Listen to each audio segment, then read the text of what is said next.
संकल्पों का धन है सबसे बड़ा खजाना, यूं तो कोई धन नहीं है गंवाना।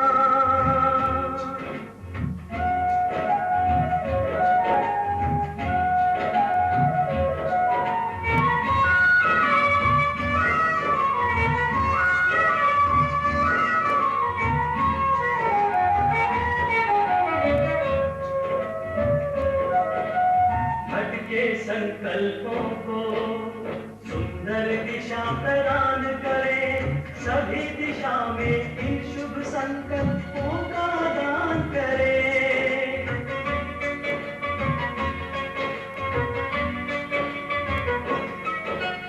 भटके संकल्पों को सुंदर दिशा प्रदान करे, सभी दिशा में इन शुभ संकल्पों का दान करे। एक संकल्प रतन से स्वर्णिम स्वर्ग बनाना, एक संकल्प रतन से स्वर्णिम स्वर्ग बनाना। संकल्पों का धन है सबसे बड़ा खजाना, संकल्पों का धन है सबसे बड़ा खजाना, यूं तो कोई धन नहीं है गंवाना।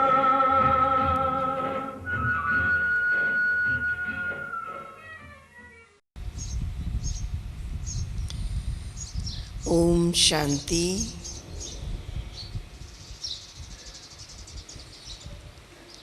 हम सभी ने अव्यक्त बाप दादा की प्रेरणाओं को सुना है। बाबा ने कहा है इस वर्ष को मुक्ति वर्ष मनाओ।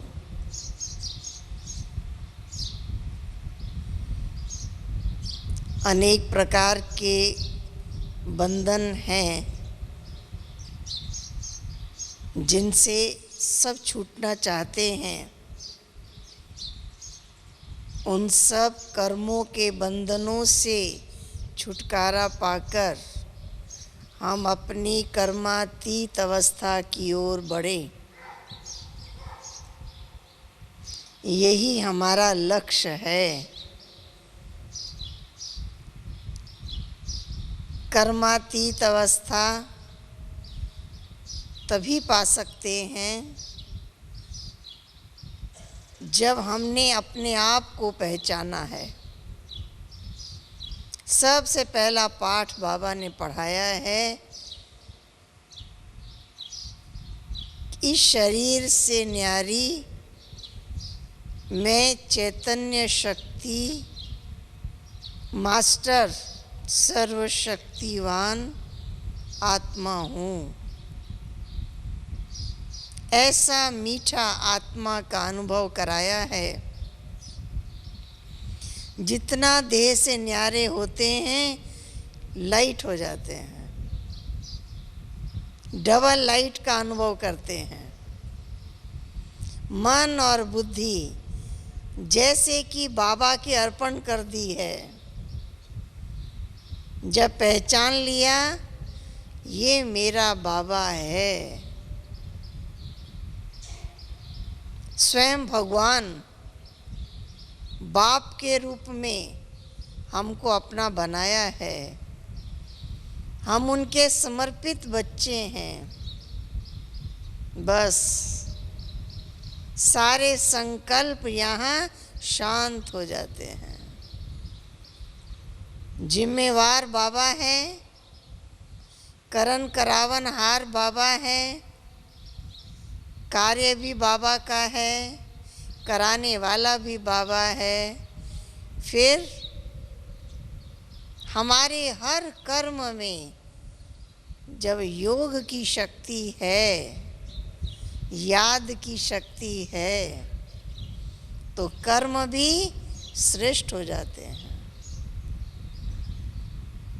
क्योंकि आत्मा का ज्ञान हमने अच्छी तरह समझ लिया है। आत्मा की सबसे पहली शक्ति संकल्प शक्ति है। इसको मन कहते हैं। ये हमारी विचार शक्ति है, संकल्प शक्ति है। सारी दुनिया इससे परेशान है। मन वश में नहीं होता, मन एकाग्र नहीं होता, मन स्थिर नहीं होता, कितना सब परेशान है। लेकिन हम सभी बाबा के बच्चे इस शक्ति को जान गए हैं। एक सेकंड भी संकल्प चले बिना नहीं रह सकता। ये हमारे मन की एक बहुत बड़ी शक्ति है हमारे पास, बहुत फास्ट चलने वाली है, निरंतर चलने वाली है। इस विचार शक्ति ने कमाल करके दिखाए हैं। जितने भी आविष्कार हुए उसका कारण ये मानव की संकल्प शक्ति, विचार शक्ति। अगर किसी लक्ष्य को लेकर आगे बढ़े, किसी लक्ष्य को लेकर रिसर्च कर रहे हैं, पाना चाहते हैं, पा ही लेंगे। संकल्पों में दृढ़ता हो, संकल्प एक दिशा की ओर चल रहा हो, ये मनोबल है जो हमारे अंदर एक दृढ़ता की शक्ति पैदा करता है। बाबा ने हमें अच्छी तरह समझा दिया है, संकल्प चलते ही रहेंगे, संकल्प कभी रुक नहीं सकते। लेकिन हमारे संकल्प किसी लक्ष्य की ओर आगे बढ़े। मुझे कर्मातीत बनना है, मुझे विजयी माला का मन का बनना है, मुझे संपन्न और संपूर्ण बन के ही जाना है, सर्व गुणों से संपन्न मूर्त बनना ही है। ये हमारा दृढ़ संकल्प, लक्ष्य। जब संकल्प इस लक्ष्य की ओर आगे बढ़ रहे हैं तो उसकी गति फास्ट नहीं है। समर्थ संकल्प श्रेष्ठ होने के कारण, पावरफुल होने के कारण मन को शांति का अनुभव कराते हैं, मन को एकाग्रता का अनुभव कराते हैं। जितने भी विचार अंदर में चलते हैं वो निश्चय के विचार चलते हैं, उसमें संशय नहीं है।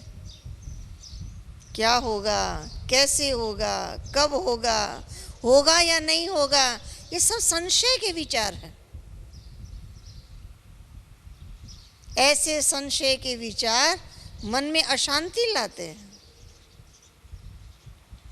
निश्चय बुद्धि विजयंती, हमें निश्चय है हम विजयी रतन हैं, हम सफलता मूर्त हैं।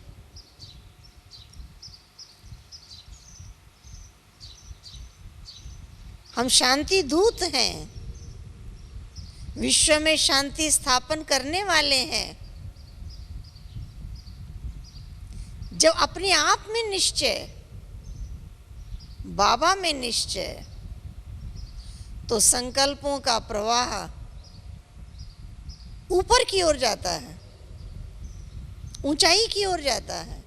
बार बार हमें बाबा दिखाई देता है, कदम कदम पर बाबा का साथ दिखाई देता है, सहयोग दिखाई देता है।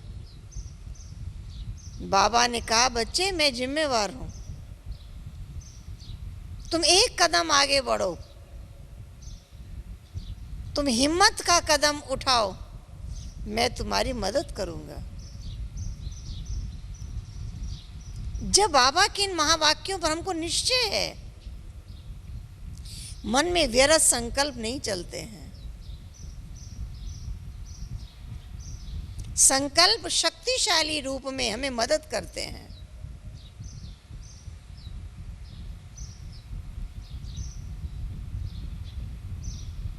योग में भी एकाग्रता का अनुभव, ये संकल्पों की एकाग्रता है।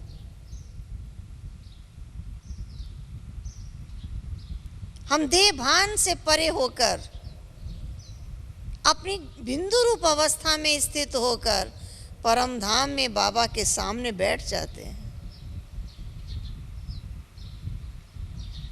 संकल्प तो वहां भी चलते हैं, लेकिन उन संकल्पों में केवल संकल्प नहीं है, अनुभव भी है। सुख का अनुभव।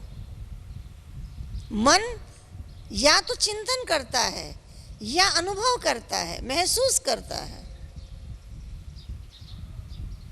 जब हमारे अंदर निश्चय है तो बहुत शांति का अनुभव होता है, जैसे बाबा की गोद में बैठे हैं, बहुत सेफ हैं। हमारा भविष्य सुनहरी भविष्य है। हम उस दैवी दुनिया में बहुत ऊंच पद पाने वाले हैं। हमें संपूर्ण बनकर के जाना है। हमें वो दृश्य दिखाई देता है, स्पष्ट दिखाई देता है। तो यहाँ संकल्प चलते हैं, लेकिन बहुत पीसफुल, बहुत शांति के। वो केवल शांति नहीं, वो आनंदमय है। उस शांति में भी आनंद की अनुभूति होती है, उस शांति में भी सुख का अनुभव होता है, उस शांति में हमें ईश्वरी प्रेम का अनुभव होता है। मन जो चिंतन करना जानता है वो अनुभव भी करना जानता है। जब हमें ये अनुभव मिल रहा है, वो ईश्वरी प्यार का अनुभव, वो आनंद का अनुभव, वो सुख का अनुभव, वो शक्ति का अनुभव। यहाँ मन एक बाबा के पास स्थिर होके बैठा है और इस एक एक गुणों के अनुभव कर रहा है। इस अवस्था में ये है मन मना भव की अवस्था। ऐसी मन मना भव की अवस्था का जब मन को टेस्ट मिल जाता है, वो सुख मिल जाता है, उसका ध्यान बार बार अपनी स्थिति की ओर जाता है। मुझे अपनी अवस्था बनानी है। व्यर्थ संकल्प तब चलते हैं जब हमारा ध्यान बार बार दूसरे की ओर जाता है। ये ऐसा क्यों कर रहा है, ये ऐसा क्यों कह रहा है। जब दूसरे की ओर जाता है, उसके ही कर्मों की करेक्शन करता है, डिस्टर्ब हो जाता है। क्यों, क्या, कैसे की लाइन लग जाती है। इसका कोई जवाब नहीं है, इसका समाधान नहीं है। इसलिए एक स्लोगन है, स्वचिंतन उन्नति की सीढ़ी है और पर चिंतन पतन की जड़ है। हमें अंतर्मुखी बनने के लिए बाबा ने कहा, अंतर्मुखी बन जाओ। अपने को देखो, अपने लक्ष्य को देखो, लक्ष्य तक पहुंचाने वाले सुप्रीम गाइड को देखो। बस इस पर हमारी दृष्टि टिक जाए। हमें फिक्र करना है, अपनी अवस्था बनाने का फिक्र करना है। हर समस्या का समाधान यही है, हम अपनी स्थिति बनाएं। सबको खुश करने का तरीका यही है, हम पीसफुल रहें, हम खुश रहें, हम संतुष्ट रहें। मन की बहुत विशेषताएं हैं। मन केवल सोचता ही नहीं, मन भविष्य के बारे में कल्पना ही करता है। उसके अंदर अपार सुख पाने की चाह है। भविष्य में ऐसा होगा, ऐसा होगा, ऐसा होगा, ऐसा होगा, पाना चाहता है। बाबा ने हमें कल्पना करना सिखाया, और सही कल्पना। सत्युग की दैवी दुनिया में तुम सर्वोच्च पद प्राप्त करो। देवताओं में भी उत्तम पद प्राप्त करो। ऐसी कल्पना जिसमें संपूर्णता है, और उस संपूर्णता को हमें सतयुग में जाकर पाना है, नहीं, यहां पाना है। संपूर्ण निर्विकारी यहां बनना है, मुझे बनना है। दूसरा क्या कर रहा है? अगर हमारी एनर्जी उसमें वेस्ट हो रही है तो स्वयं को तैयार करने में शक्ति का उपयोग नहीं कर सकेंगे। इसलिए हमारा पूरा अटेंशन अपने आप में जाए। दूसरे की बातें करने में बड़ा आनंद आता है। निंदा को रस क्यों कहा है? निंदा रस है। दूसरे की बातें करने में बड़ा आनंद आता है। घंटों दूसरों की बातें करते रहते हैं, लेकिन जिसने ये रस ले लिया, स्व स्थिति बनाने का रस, जिसने ये रस पा लिया, उसकी दृष्टि दूसरों पर पड़ेगी। कैसी पड़ेगी? बाबा ने कहा, रहम की दृष्टि। अगर अवगुण पर दृष्टि गई, क्रोध आएगा, बदले की भावना जगेगी। इसको सुनाएंगे, उसको सुनाएंगे, उसको सुनाएंगे, उसको सुनाएंगे, फायदा कुछ भी नहीं। इसलिए बाबा ने कहा, अभी निर्मल हो जाओ, शांत, शीतल, निर्माणता का गुण अपने अंदर लाओ, निरअहंकारी बन जाएं। तो व्यर्थ संकल्पों से छुटकारा पाना कोई बहुत बड़ी बात नहीं है। जिसका अटेंशन अपनी अवस्था को बनाने पर है, उसके चिंतन श्रेष्ठ होंगे, स्व उन्नति के होंगे। बुद्धि में बार बार गूंजता रहेगा, बाबा ने मुझे ऊंच पद पाने के लिए क्या श्रीमत दी है, मुझे श्रीमत दी है, उसका पालन दूसरा कितना कर रहा है, ये सोचने की जरूरत नहीं है। मुझे कितना उसका पालन करना है, हमें तो ये चिंतन करना है।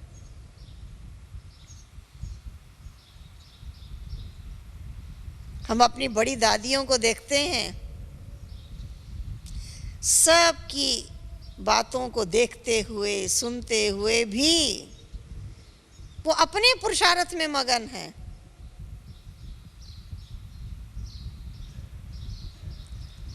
जानकी दादी ने एक बार बहुत अच्छी बात सुनाई। कहा, हमने आज तक कभी बातों को पकड़ा ही नहीं। लोग तो बातों को गांठ बांध लेते हैं, कहते हैं कभी भूल ही नहीं सकते। ये बात तो कभी हमारे मन से निकल ही नहीं सकती। बातों को पकड़ लेते हैं। जिसकी बात को पकड़ लिया वो व्यक्ति बदल जाएगा, लेकिन वो उस बात को नहीं छोड़ेंगे।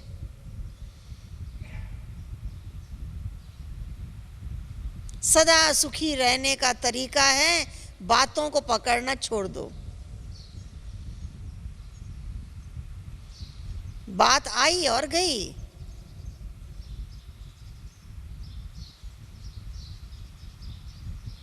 उसको याद नहीं रखें, उसको बार बार रिवाइज नहीं करें। रिवाइज करना है बाबा के महावाक्यों को, रिवाइज करना है अपने आत्मा के स्वधर्म को, रिवाइज करना है स्वदर्शन चक्र को। ये रिवाइज करना है। दूसरे की व्यर्थ बातों को रिवाइज करने से तो हमें कुछ फायदा है ही नहीं। अगर हमारा मन शांत नहीं, हम दूसरे को शांति देंगे कैसे? अगर हमारा मन सुखी नहीं, हम दूसरे को सुख पहुंचाएंगे कैसे? कैसी भी परिस्थिति हो, लेकिन हमारा अंतर मन बाबा की गुण गाते, बाबा की महिमा करते, बहुत सुख का अनुभव करता रहे, अति इंद्रिय सुख का अनुभव करता रहे। कौन मिलाए हमको? कौन हमें गाइड कर रहा है? कितना ऊंचा सुप्रीम गाइड हमको मिला है। रोज मुरली में बाबा याद दिलाते, बाबा हमारा बाप भी है, टीचर भी है, सतगुरु भी है। तीनों संबंध हमने जोड़े हैं, हम तीनों संबंध निभा रहे हैं। बस जहाँ तीनों संबंध निभाए वहाँ हमारे व्यर्थ संकल्पों पर फुल स्टॉप लग जाती है।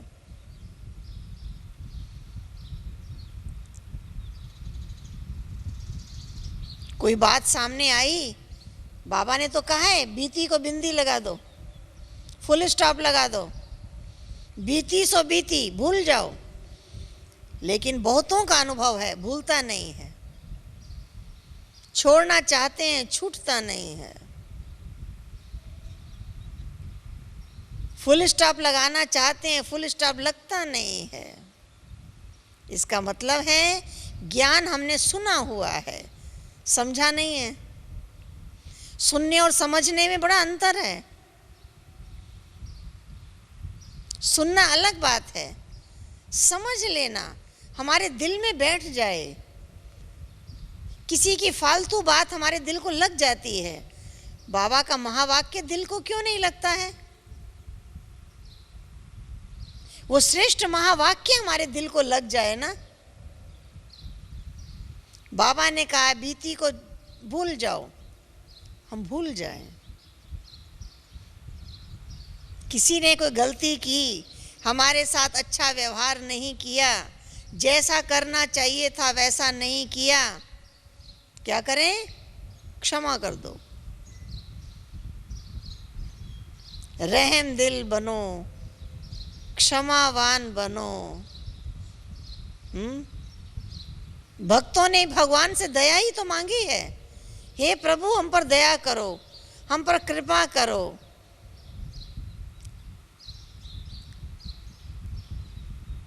यही तो मांगा है ईश्वर से। अब बाबा कहता है बच्चे तुम भी सब पर दया करो, कृपा करो, सिंपैथी रखो। शुभ भावना और शुभकामना क्या है? गिरे को भी उठाओ। जिसने तुम्हारे साथ अच्छा व्यवहार नहीं किया उसके साथ अच्छा करो। किसी में शक्ति नहीं है और आप में शक्ति है तो अपनी शक्ति दिखाओ।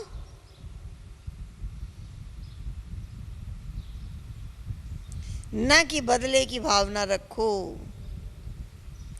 क्योंकि हमारी योग की सबसे पहली अवस्था ही है ऐसा योग, निर्संकल्प अवस्था।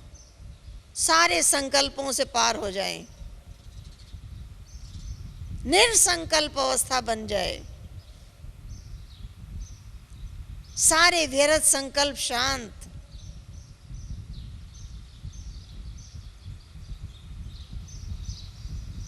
तो व्यर्थ संकल्पों से छुटकारा पाने के लिए हमें बाबा ने बहुत अच्छा उपाय बताया है। बच्चे तुम सबकी महिमा करो, बाबा की भी महिमा करो, अपनी भी महिमा करो और सबकी महिमा करो। गुण देखो, गुण गाओ, वर्णन करो। अगर हमारे नैनों में ये परिवर्तन आ जाए, हर एक में गुण भी हैं, अवगुण भी हैं, लेकिन हमारी दृष्टि अवगुण पर क्यों जाती है? गुण पर क्यों नहीं जाती?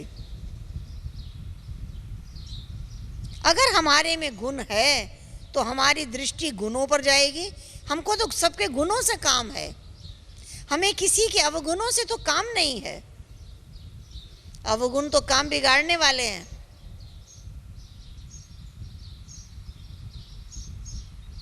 हम गुणवान बने और सबके गुणों को देखें, इसके लिए हम बाबा के गुण गाते रहे। जब बाबा को देखते हैं गुण ही गुण याद आते हैं। भक्तों ने तो अपनी भी निंदा की है, अपने को भी मूर्ख पापी कहा है। वो संस्कार तो हमारा छूट गया। अपने भी गुण गाएं, बार बार अपने आप को सुनाएं कि मैं शांत स्वरूप हूं, मैं प्रेम स्वरूप हूं, मैं आनंद स्वरूप हूं, मैं सुख स्वरूप हूं। ये अपनी महिमा है। करो, बार बार करो, अपने आप को बार बार सुनाओ, तो हमारे ये गुण इमर्ज हो जाएंगे और दूसरे को भी उसी गुणों की दृष्टि से देखें। और कोई गलती करता है, किसी से भूल हुई, जाने अनजाने कैसे भी किसी की भूल हुई, तो क्षमा भाव अपने अंदर रखो, माफ कर दो। पकड़ो नहीं, उसकी बात को पकड़ो नहीं। पकड़ेंगे तो व्यर्थ संकल्प रुकेंगे नहीं। जब योग में बैठेंगे वही बात याद आएगी।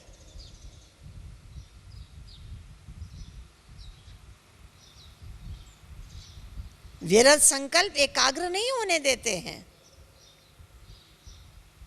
ये हमारी प्रैक्टिकल की पढ़ाई है।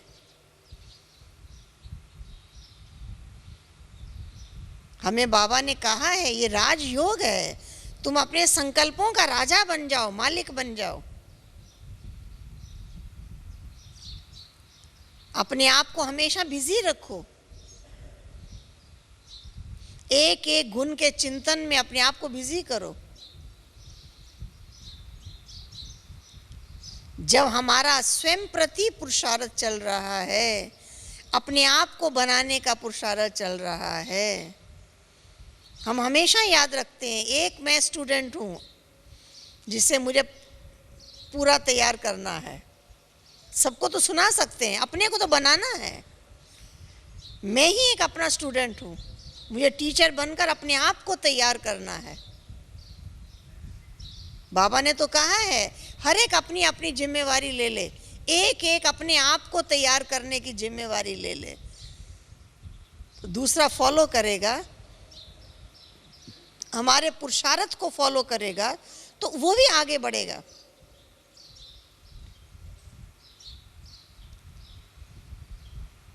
बाबा ने पुरुषार्थ करके दिखाया, इसलिए कहा फॉलो फादर। बाबा को देखो कैसे पुरुषार्थ किया। बाबा के पास कितने प्रकार के बच्चे आए, भिन्न भिन्न संस्कारों वाले, भिन्न भिन्न परिवार से, भिन्न भिन्न जाति के, भिन्न भिन्न धर्म के, कहाँ कहाँ के बच्चे एक संगठन के अंदर, एक वृक्ष के ऊपर इतने सब आकर के बैठे। बाबा ने क्या किया, एक एक के संस्कारों को देखा। बाबा ने एक ही बात देखी, ये मेरे बच्चे हैं, मेरे हैं, जो हो जैसे हो मेरे हो।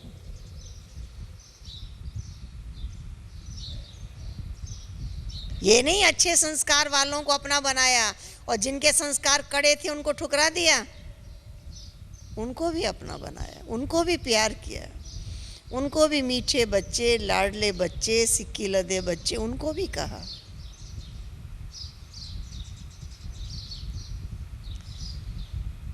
हमने यज्ञ की हिस्ट्री में यही सुनते आए हैं, किसी ने अगर कहा कि हम इनके साथ काम नहीं कर सकते, हमको ड्यूटी इनके साथ हम नहीं कर सकते, तो मम्मा कहती थी नहीं इनके साथ ही आप करो।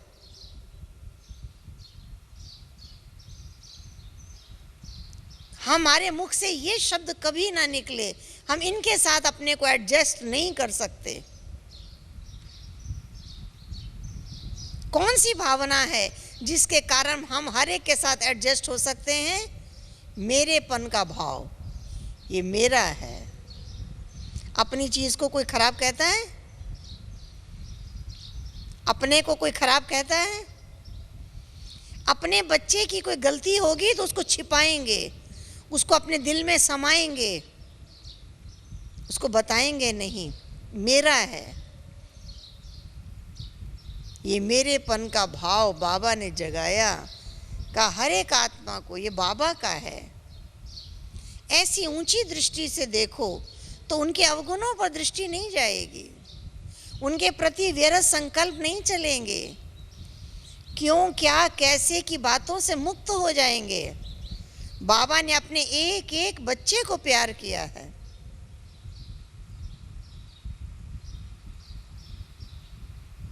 हमारे इस ईश्वरीय परिवार में हम किसी से घृणा करें,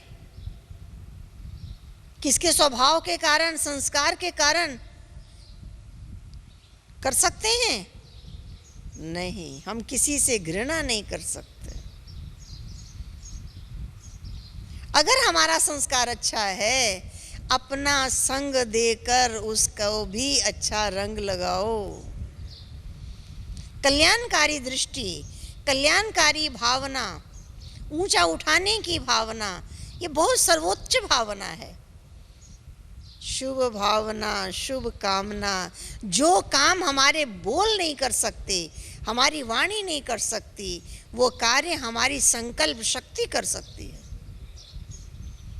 हम मन में किसी के लिए भी शुभ भावना जगाएं, शुभ भावना जगाएं, वो शुभ भावना की शक्ति प्रैक्टिकल काम करेगी।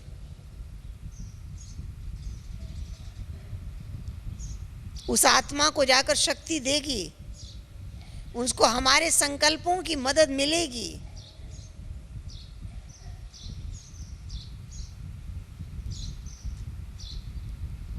द्वेष की भावना हम किसी के प्रति रख ही नहीं सकते।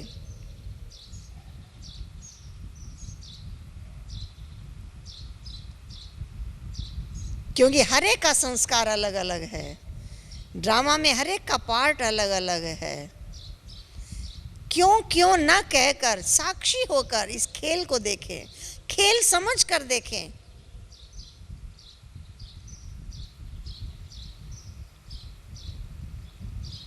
अगर खेल समझ कर देखते हैं, स्वयं को एक्टर समझ करके पार्ट बजा रहे हैं, तो हमारे व्यवहार में न्यारापन और प्यारापन आएगा।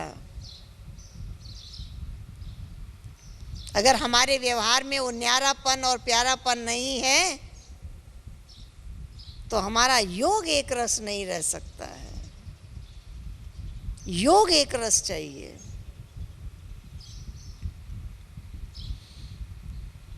हमें सबसे ज्यादा फिक्र अपना करना है। अगर किसी के प्रति भी हमने व्यर्थ संकल्प चलाया, तो जब बाबा की याद में बैठेंगे, उस समय वो संकल्प विघन डालेगा, हमें देह भान से पार जाने नहीं देगा, बार बार वो संकल्प खींचेगा। हमें तो शरीर को भी भूलना है, अपने भी संपूर्ण रूप को देखना है। अपने आदि अनादि स्वरूप को देखें। जितना अपने ओरिजिनल रूप को देखेंगे, उतने वो संस्कार हमारे इमर्ज होंगे और हम अपनी इतनी ऊंची अवस्था बना सकेंगे। तो संकल्पों की बड़ी बड़ी कमाल है। कहते हैं जैसा संकल्प वैसी सृष्टि। भगवान को संकल्प हुआ, उसने सृष्टि रची। तो हमारे भी संकल्प से सृष्टि का क्या अर्थ है? हम जैसा सोचते हैं, हमारे चारों तरफ का वातावरण वैसा ही बन जाता है।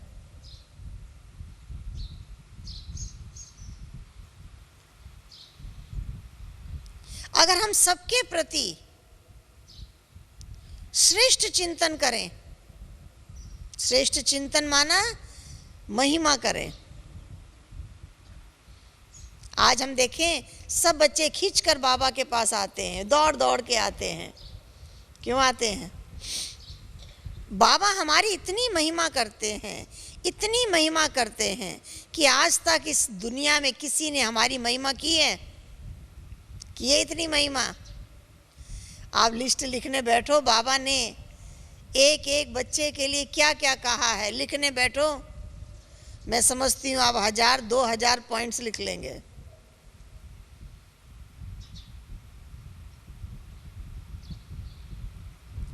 और वो एक एक वरदान बाबा के मुख से निकले हुए और एक एक बच्चे के लिए निकले हुए हैं, किसी खास के लिए तो नहीं निकले हुए हैं। और वो महावाक्य, वो वरदान हमें लग जाएं,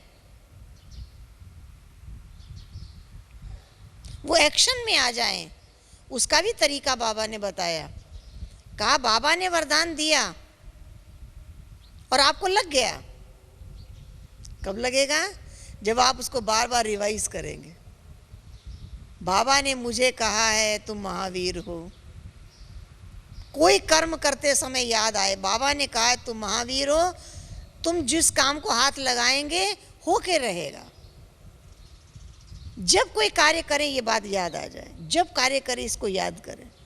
जितना जितना उसको रिवाइज करेंगे वो वरदान, वो महावाक्य हमारे हर कर्म में मदद करेगा। हमें बाबा ने वरदान दी और हम भूल गए,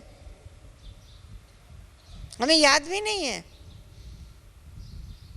कोई कार्य करना चाहते हैं और बार बार पूछते हैं ये कार्य करें, हो जाएगा, हो जाएगा, होगा या नहीं होगा, तो उसको याद दिलाना पड़ता है। अरे भाई, बाबा ने तो आपके मस्तक पर विजय का तिलक लगाया है, आपको याद है? आप तो विजयी रतन हो,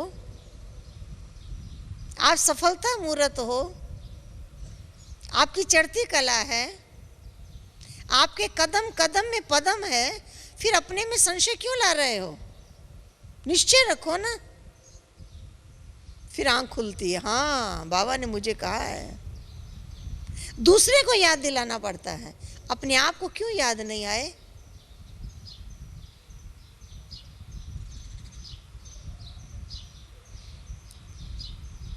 हर कर्म बाबा की याद में रहकर करो। मुझे कोई फॉलो करे तो उसका कल्याण हो, उसका कल्याण ना हो जाए।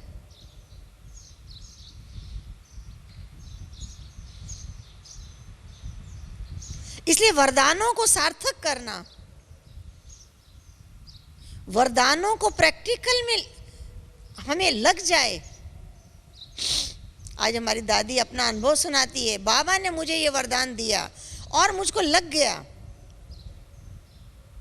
आपको भी लग जाएगा। निश्चय से बोलती है, उन्होंने पकड़ लिया, बाबा ने दिया, उन्होंने पकड़ लिया। मुझे बाबा ने आज ये वरदान दिया है, हर कदम में याद रखा, हर रोज याद रखा, उसको भूले ही नहीं। कई बार हमने किसी बहन भाई से पूछा है आपको बाबा ने क्या वरदान दिया है, वो सोचने लगे क्यों आपको बाबा ने अभी तक कोई वरदान नहीं दिया? पर्सनल आपको बाबा ने क्या वरदान दिया है? जितने भी यहाँ बैठे हैं हर एक सोच ले, मुझे पर्सनल कौन सा वरदान बाबा ने दिया है आपके पास? है आपकी बुद्धि रूपी पॉकेट में पड़ा है? पर्सनल रूप से मुझे मिला है, मैंने पाया है। जब बाबा अव्यक्त हुए थे, एक बार टीचर्स का एक प्रोग्राम था, थोड़ी टीचर्स थी, उसमें बाबा, अव्यक्त बाबा आए, अव्यक्त बाबा का मिलना हुआ। बाबा ने पहले से कुछ क्वेश्चन भेजे हुए थे, स्लिप में कुछ क्वेश्चन लिखे हुए थे एक बॉक्स में। जब बाबा आए उस बॉक्स को खोला गया तो जितनी बहनें थी सब एक एक स्लिप उठा रही थी और उसका जवाब दे रही थी। एक स्लिप जो मैंने उठाई उसमें था आपका लक्ष्य क्या है? तो मैंने कहा मेरा लक्ष्य है नारी सुलक्ष्मी बनना। बाबा ने कहा नारायण क्यों नहीं?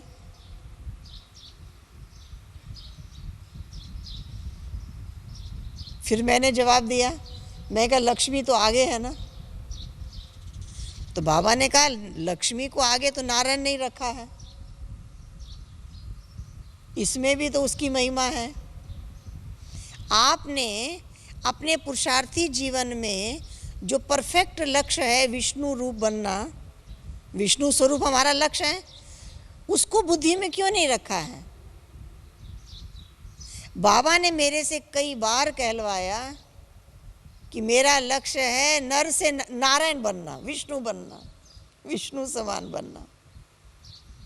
तो बाबा हमें कितनी बार हमारा लक्ष्य पक्का कराते हैं। ये दे भान नारी सो लक्ष्मी, इससे पार ले गए। का बच्चे याद है आपके लक्ष्य का चित्र कौन सा है? विष्णु चतुर्भुज। विष्णु चतुर्भुज ही तो हमारा लक्ष्य है ना, एम ऑब्जेक्ट है ना। तो लक्ष्य तो परफेक्ट रखना चाहिए ना। पुरुषार्थी जीवन में इतनी भी कमी आपने स्वीकार क्यों की है? बाबा ने बहुत अच्छा उसका स्पष्टीकरण किया। हम समझते हैं ये भी एक वरदान दिया कि इतने ऊंचे पद को अपनी बुद्धि में रखो और वहां तक पहुंचने का पुरुषार्थ करो। तो हम देखते हैं कि बाबा हमारा सुप्रीम टीचर, हमारा सुप्रीम सतगुरु, हमारा बाप हमें कितना ऊंचा बनाना चाहता है, कितने ऊंचे लक्ष्य तक ले जाना चाहता है। हमारे सोचने का तरीका, हमारी बुद्धि कितनी ऊंची उठा रहा है। विशाल बुद्धि, श्रेष्ठ बुद्धि, कितनी हमारी बुद्धि को ऊंचा ले जा रहा है। हमारी बुद्धि में जो रतन बाबा डाल रहे हैं उसको पकड़ लें, छोड़े नहीं। हम साधारण मनुष्यों के बोल पकड़ लेते हैं,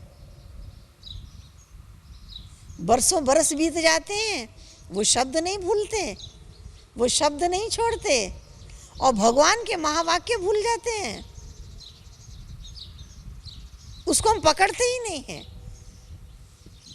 तो हम समझते हैं हम सारे ही व्यर्थ संकल्पों से छुटकारा तब पा लेते हैं जब हमारे अंदर इतना निश्चय है, बाबा में निश्चय है। कोई कार्य अगर हमारे द्वारा नहीं संपन्न हो रहा है तो बाबा बैठा है, बाबा जाने। करन करावन हार बाबा बैठा है। हम अपनी अर्जी बाबा के आगे डाल दें, लेकिन व्यर्थ संकल्प चलाकर अपनी एनर्जी वेस्ट न करें। कभी कभी ऐसा भी होता है, शुभ कार्य, श्रेष्ठ कार्य हम आज चाहते हैं कि हो जाए, नहीं होता। इसका ये मतलब नहीं है कि वो हमारा संकल्प रॉन्ग है, नहीं। कभी कभी शुभ कार्य होने का भी एक समय होता है, वो अपने समय पर संपन्न होता है। हमें उसकी थोड़ी इंतजार करनी पड़ती है, लेकिन ना तो निराश होने की जरूरत है, ना तो परेशान होने की जरूरत है। हमें तो एक रस अवस्था में रहना है। एक रस अवस्था में हमें, अगर एक रस अवस्था हमारी है, हम बहुत पीसफुल हैं, लवफुल हैं, हम किसी का भी अपमान नहीं करें। बाबा ने कितना अंडरलाइन कराया, निर्माण चित्त, निरअहंकारी बन जाओ। सेवाधारी माना ही निर्माण चित्त। अगर ज़रा भी मान शान की बात आई, ज़रा भी अहम अंदर में आया, अहंकार आया, तो अहंकार का साथी तो क्रोध है। किसको क्रोध आता है? हाँ, क्रोध किसको आता है? जिसके अंदर अहम है, अहंकार है। हाँ, इसने मुझे क्या समझा है, क्रोध आता है। बाबा कहते हैं नम्र चित्त बन जाओ, निरअहंकारी हो जाओ। मैंने किया, ये भी हमारे अंदर से ना निकले, मैंने किया। श्रेष्ठ कार्य हुआ, वो भी तो बाबा ने कराया, उसमें भी मैंपन ना आए। मैं को मारो, मैंपन मिट जाए। मैं और मेरा, यही तो पढ़ाई पढ़ रहे हैं। मैंपन खत्म हो जाए, मेरापन खत्म हो जाए। हाँ, देखो कितने बड़े बुजुर्ग, कितने परिवार का पालन करने वाले, कितनी बड़े बड़ी अपनी लौकिक जिम्मेवारियों को निभाने वाले, लेकिन बाबा ने क्या बना दिया? बच्चे बच्चे बच्चे बनाया ना। ये भी तो नम्रता सिखाई। हम तो बाबा के बच्चे हैं, बाबा के वफादार आज्ञाकारी हैं। कहा है ना, मेरे को ऐसे वारिस चाहिए जो वफादार हों, फरमानबरदार हों, सपूत बच्चे हों। आज्ञा पालन करना कोई साधारण बात नहीं है। बाबा के ऐसे बच्चे जिनका अवस्था एक रस है, जो कभी डिस्टर्ब नहीं होते, मूंझते नहीं, उलझते नहीं, परेशान नहीं होते, ऐसे बच्चे, उनकी सबसे बड़ी विशेषता है आज्ञा पालन। आज्ञा मिली, हुक्म मिला और उसका पालन किया। कदम कदम पर आज्ञा लेकर चलने वाले, कदम कदम पर राय लेकर चलने वाले हमेशा निर्विघ्न रहते हैं। जब कदम कदम पर राय लेते हैं तो राय लेना माना अहंकार खत्म होगा तब तो लेगा ना। जिसके अंदर अहम होगा वो कहेगा कि छोटी छोटी बातें क्यों पूछें, बार बार क्यों पूछें, अहंकार आएगा। हमको समझ नहीं है क्या जो बार बार पूछें? पूछना माना आशीर्वाद लेना, पूछना माना वरदान लेना। कोई कार्य की राय, अपने बड़ों से राय लेकर के चलना माना आशीर्वाद लेकर के चलना। इसका तो बड़ा महत्व है। उनकी शुभकामनाएं साथ लेकर के काम करना, तो शुभकामनाएं काम करती हैं। वो शक्ति काम करती है। इसलिए मीठे बाबा ने हमें ऐसी युक्तियां बताई हैं जिससे हमारी अवस्था एक रस रहे, नम्रता का गुण धारण करके चलें। अहम अंदर में होगा, क्रोध आएगा, आवेश आएगा। रिस्पेक्ट मांगने वाले नहीं, रिस्पेक्ट देने वाले। किसने हमें कितना संतुष्ट किया है, ये मीटर नापने वाले नहीं। मुझे को संतुष्ट करना है, मुझे सबको प्रसन्न करना है, मुझे सबको रिगार्ड देना है, मुझे सम्मान में रहना है और सबको सम्मान देना है। देना ही लेना है, यही तो पढ़ाई है। हम देवता बनते हैं, किस आधार से हम देवता बनते हैं? हाँ, देते देते देवता बन जाते हैं। देते जाओ देते जाओ देते जाओ, स्नेह भी दो, सहयोग भी दो, सम्मान भी दो। देने वाले को कोई शिकायत नहीं होती। हम लेना चाहते हैं और हमें नहीं मिलता तब तो शिकायत करते हैं। आपको ऐसा करना चाहिए, आपने नहीं किया, शिकायत क्यों करते हैं? कुछ लेना चाहते हैं तब तो करते हैं। अगर सिर्फ देना ही देना है तो कोई कंप्लेन नहीं। एक रस भी रहेंगे, निर्माण भी रहेंगे, शीतल भी रहेंगे और संगम युग की सच्ची प्रारब्ध पाते रहेंगे। संगम युग की सच्ची प्रारब्ध है कि हम सदा आनंदित रहें, हमारे अंदर अपार खुशी रहे, प्राप्तियां ही प्राप्तियां हमको दिखाई देती रहें। मैंने ये भी पाया है, ये भी पाया है, ये भी पाया है।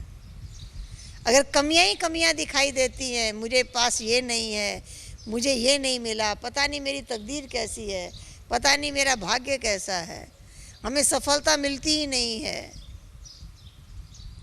अगर इस प्रकार के नेगेटिव थॉट्स हमारे अंदर में आते हैं, अगर ऐसे विरस संकल्प हमारे अंदर में आते हैं, तो चेहरा उतरा हुआ रहेगा, उदास रहेगा, खुशी नहीं रहेगी। खुशी का आधार तो प्राप्ति है। हमें प्राप्तियों को देखने की भी दृष्टि चाहिए। हमें प्राप्तियां ही प्राप्तियां दिखाई दें, मैंने क्या पाया है। इतने अनमोल ज्ञान रत्नों से बाबा ने हमारी बुद्धि को भरपूर किया है। बार बार वो रत्न हमारी बुद्धि में इमर्ज हों। गुणों की माला हमारे गले में पहनाई है। अब हम उस गुणों का स्वरूप बन करके चलें। ज्ञान हमारे पास बहुत है, ज्ञान की कमी नहीं है। ज्ञान हमने बहुत सुना हुआ है, सुनते ही रहते हैं, सुनते ही रहते हैं, सुनते ही रहते हैं। ज्ञान की रिजल्ट है गुण। ज्ञान के मनन चिंतन से हमारे अंदर एक एक गुण की धारणा हो जाए। ज्ञान हमारे साथ नहीं जाएगा, शरीर छोड़ेंगे सारा ज्ञान भूल जाएगा। हमारे साथ जाएंगे गुण, गुणों का संस्कार बन जाएगा।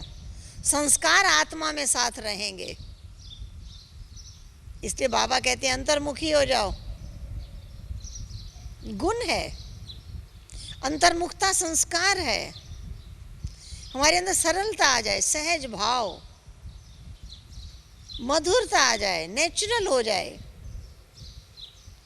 कमियां देखने वाले का मन मधुर नहीं हो सकता, उसके मन में मीठे चिंतन नहीं चल सकता। मन में कड़वा चिंतन चलेगा, मन को, मुख को कड़वा कर देगा। इसलिए सरलता, मधुरता, ये सारे गुण तब आएंगे जब हमारे अंदर सहन शक्ति होगी। सभी तो हमारे मन पसंद काम नहीं करेंगे ना। होगा हम जो चाहेंगे वही हो, ऐसा हो सकता है? हो सकता है?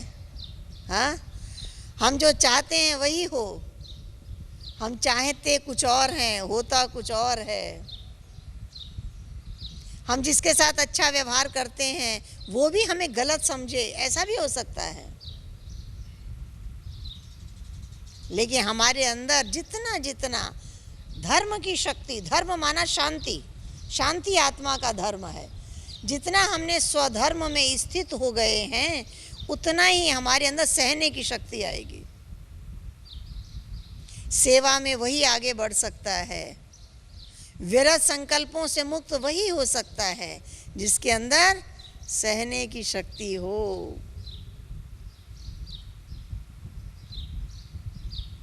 सहन करना कोई अपमान नहीं है।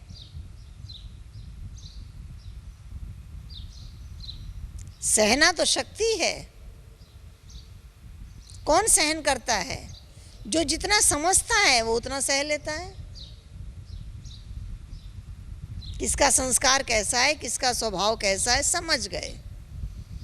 समझने के बाद उसे पार करना आसान होता है, मुश्किल नहीं होता है।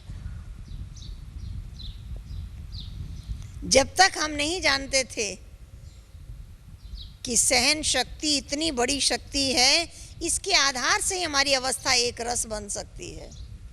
इसके आधार से ही हम वैरत संकल्पों से मुक्त हो सकते हैं। सहना तो हमको है ही, क्यों नहीं खुशी से सहन करें। सबका संस्कार एक जैसा नहीं हो सकता। ये ड्रामा है, हर एक आत्मा एक्टर है और हर एक का पार्ट अलग अलग है, एक जैसा नहीं हो सकता। जब सबका पार्ट अलग अलग है, सबका पार्ट एक जैसा नहीं हो सकता है, फिर हम डिस्टर्ब क्यों हों? हम उसको साक्षी होकर के देखें।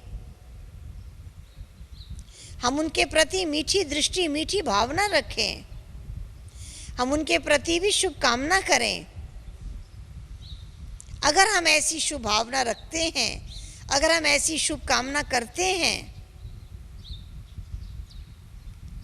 तो ये हमारी सहन शक्ति हमें कहीं कोई भी परिस्थिति को मुश्किल अनुभव होने ही नहीं देगी।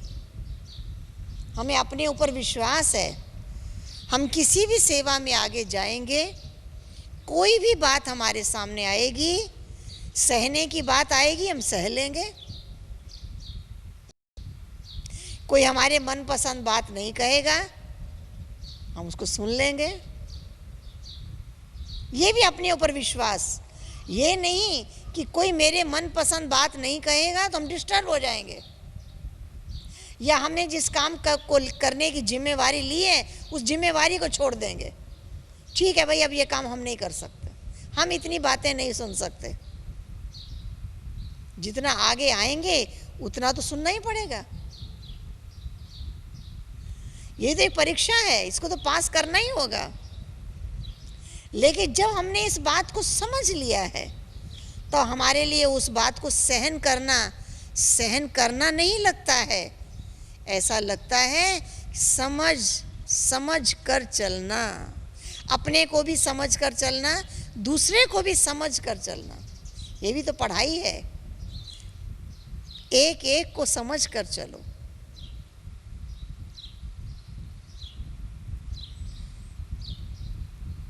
इस हॉल में आई, इतनी कुर्सियाँ, इतनी सोफा, पंखा जहाँ तहाँ रखा है, फिर समझदारी से आ गए ना, ठोकर नहीं लगी ना, किसी कुर्सी ने ठोकर नहीं लगाई ना, किसी पंखे ने ठोकर नहीं लगाई ना। क्यों? देखा आगे पंखा है तो साइड से निकल आए, देखा यहाँ सोफा है तो किनारे से आकर के बैठ गए। बस इतनी ही समझ चाहिए, कहाँ कहना है कहाँ नहीं कहना है, इतनी ही समझ चाहिए।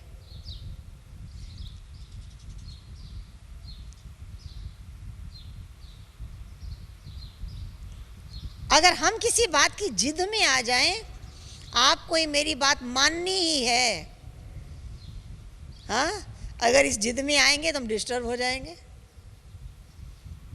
बाबा क्या कहते हैं? बाबा हर बात बच्चों को समझा देते हैं, फिर यथाशक्ति सबने ग्रहण कर लिया। जिद तो नहीं है ना, करना ही पड़ेगा। हाँ, ऐसे ही हम अपनी शुभ भावना किसी के आगे प्रकट तो कर दें, लेकिन जिद ना करें। जिद नहीं करें, आपको मेरी बात माननी ही पड़ेगी, जिद नहीं करें। अगर आज सामर्थ्य नहीं है तो जितनी सामर्थ्य है उतना वो व्यक्ति समझेगा। जब उसकी सामर्थ्य बढ़ती जाएगी तो तब उसको हमारी बात समझ में और आएगी। तब तक हम धीरज रखें। धर्म ने सिखाया धीरज, धीरज नहीं तो धर्म नहीं। हम धर्म में स्थित नहीं हो सकते अगर हमारे पास धीरज नहीं है तो। शांति धर्म है, लेकिन शांति में स्थित होना, इसके लिए धीरज चाहिए। धीरज रखो, धीरज रखो। बाबा ने हमें इस सृष्टि रूपी ड्रामा में पार्ट बजाना सिखाया। कहा संगम युगी बनकर पार्ट बजाओ, ब्राह्मण कुल भूषण बनकर पार्ट बजाओ। अपने सर्वोत्तम पार्ट को समझकर पार्ट बजाओ। किसी की नकल नहीं करो, जैसे के साथ तैसा नहीं करो। ये दुनिया की रीत है, जैसे के साथ तैसा। हमारे इस ब्राह्मण कुल की रीत नहीं है। जो व्यक्ति हमारे साथ जैसा व्यवहार करे हम भी उसके साथ वैसा ही करें, ये हमारे ब्राह्मण कुल की रीत नहीं है। हमारे ब्राह्मण कुल की रीत है हर एक के प्रति शुभ भावना। उसने आपके प्रति शुभ रखी हो या न रखी हो, लेकिन हमको जरूर रखनी है।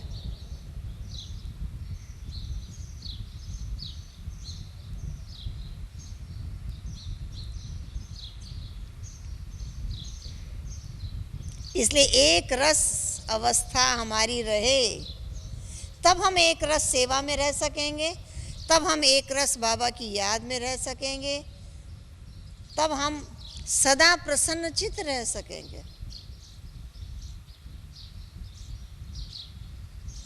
इसलिए एक रस अवस्था में रहें, व्यर्थ संकल्पों पर फुल स्टॉप लगाएं, सब कुछ मेरे हाथ में नहीं है। हमारे संकल्प करने से अगर कुछ काम बन जाता हो, अगर हमारे संकल्प करने से कुछ बिगड़ी बन जाती हो तो संकल्प चलाएं, लेकिन हमारे संकल्प चलाने से तो बनी बात बिगड़ जाती है। इसलिए व्यर्थ चिंतन नहीं करें। बाबा ने हमें दिनचर्या बताई है, एक दिन की दिनचर्या। हम अमृत वेले उठें, बाबा को याद करें, कोई बात हमारे सामने विघन रूप में है, बाबा के आगे रख दें।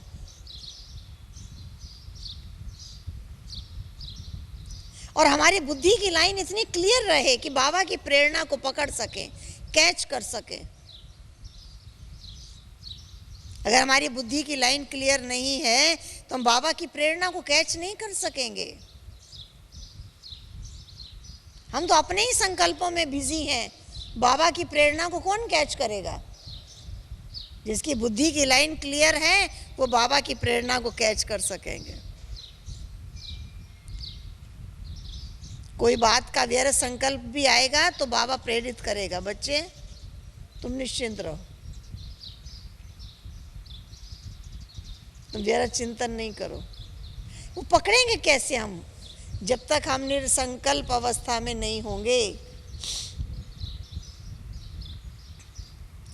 इसलिए हमें तो अपने भाग्य पर को देख देख बहुत खुशी होती है। बाबा ने हमें ऐसा पद्मा पदम भाग्यशाली बनाया।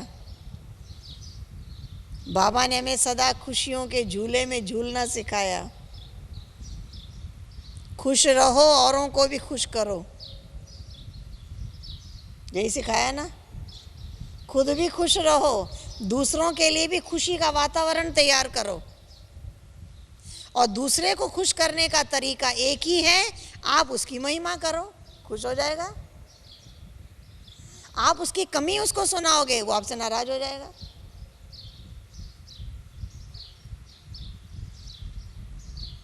कोई अच्छा काम करे, तुमने अच्छा किया जरूर कहो, जितनी बार करे उतनी बार कहो,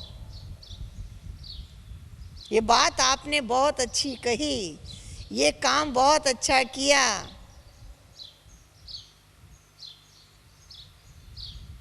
जितनी बार कहे, जितना अच्छा अच्छा हमारे मुख से निकलता रहेगा, इतना ही औरों को हमारे से सुख मिलेगा। लौकिक परिवार में आप देखेंगे, अपने लौकिक परिवार वालों को खाने पीने रहने पहनने हर तरह की सुविधाएं देने के बाद भी वो असंतुष्ट रहते हैं। ऐसा होता है ना ऐसा। जो जरूरत की चीज़ है उनको हाजिर करके देंगे तो भी असंतुष्ट रहेंगे। क्यों? क्योंकि हम महिमा की महिमा नहीं जानते। सब कुछ देने के बाद भी अगर आपने महिमा के शब्द नहीं बोले तो सुखमय वातावरण नहीं बनेगा। इसलिए महिमा की महिमा समझना है। संगम युग में बाबा ने क्या किया? महिमा कर कर के हमें अपार सुख दिया। हम उसकी कॉपी करें? जितने बाबा ने हमें वरदान दिए हमारे मुख से दूसरों को मिल सकते हैं? हम नेचुरल बोलें, भाई तुम बहुत लक्की हो, हाँ, नेचुरल हमारे मुख से निकले।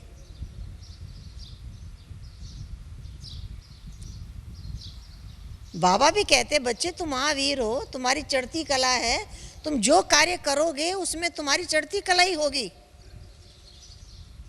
कोई विघन भी आएगा तो भी तुम्हारी चढ़ती कला होगी, चढ़ती कला का टाइम है। कोई विघन आएगा, कोई विपरीत परिस्थिति आएगी, कोई और बाधा आएगी तो भी तुम आगे ही बढ़ोगे, तुम पीछे नहीं हटोगे, क्योंकि चढ़ती कला का टाइम है। ये भी तो एक निश्चय है।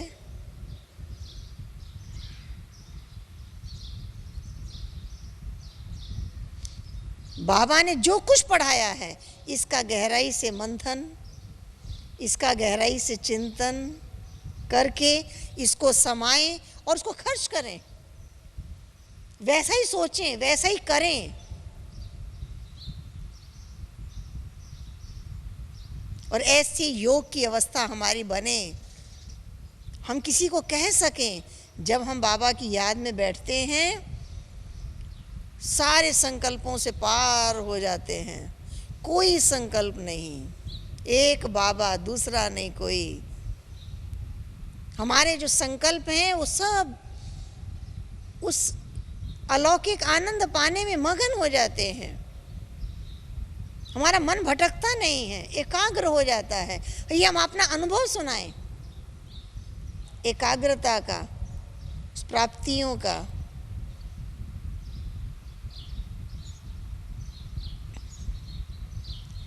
इस प्रकार से जब हमारे ऐसे अनुभव हों और ऐसे ऐसे अनुभव हम अपने सुनाते रहें,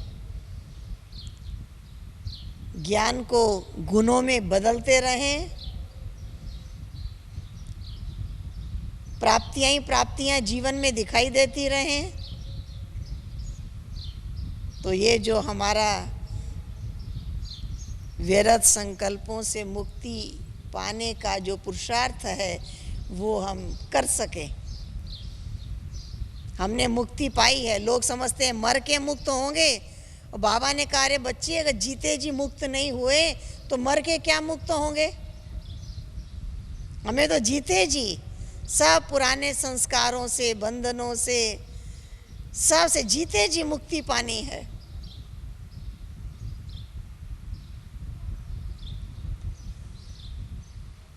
कितना ऊंचा लक्ष्य, कितना ऊंचा साथ, कितना ऊंचा सहयोग हमें मिला हुआ है। इसका हम कितना बार बार बाबा का शुक्रिया करें।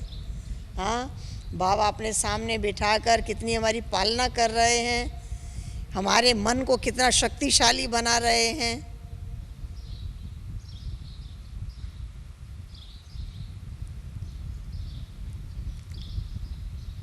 ऐसी सर्वशक्तियों के खजाने से हम सब भरपूर होकर उसका वो ईश्वरीय आनंद पाने वाले हैं। समय कितना थोड़ा है, समय कितना थोड़ा बचा है। अब तो हमें अपनी संपूर्णता तक पहुंचना ही है। सब तरफ से बुद्धि हट जाए, अपने आप को बनाने में लग जाए।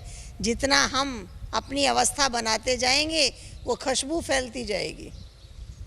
अगरबत्ती जलती है तो खुशबू फैल जाती है ना। माना जागृत तो अपने आप को करना है। अगर हम अपने आप को अगरबत्ती बना लें तो अपने को जगाना है ना, अपने को जागृत करना है ना, तो खुशबू फैलेगी ना। ऐसा खुशबूदार बने। हाँ, ऐसे खुशबूदार बनकर अनेकों को बाप समान बनाने का कार्य करें। बाबा ने तो कहा है बाप को प्रत्यक्ष करो। बाप को प्रत्यक्ष करने का काम तो बच्चों को करना है। बाप को प्रत्यक्ष तो तभी कर सकेंगे जब पहले हमारे अंदर बाबा प्रत्यक्ष हो जाए।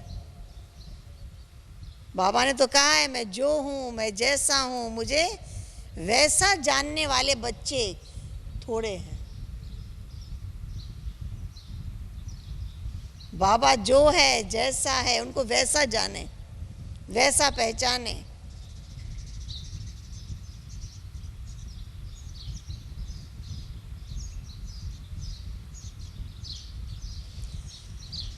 बाबा ने तो हमको पहचान लिया, हम जो हैं जैसे हैं। बाबा ने तो पहचान लिया है ना। बाबा ने हमको तो पहचान लिया है ना। हमको बाबा पहचान के हमारी इतनी महिमा कर रहा है, और हमने अभी तक अपने आप को नहीं पहचाना।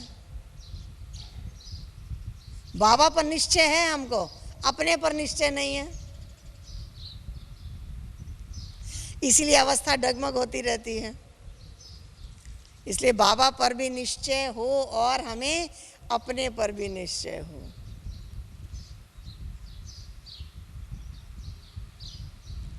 ठीक है। अच्छा, ओम शांति।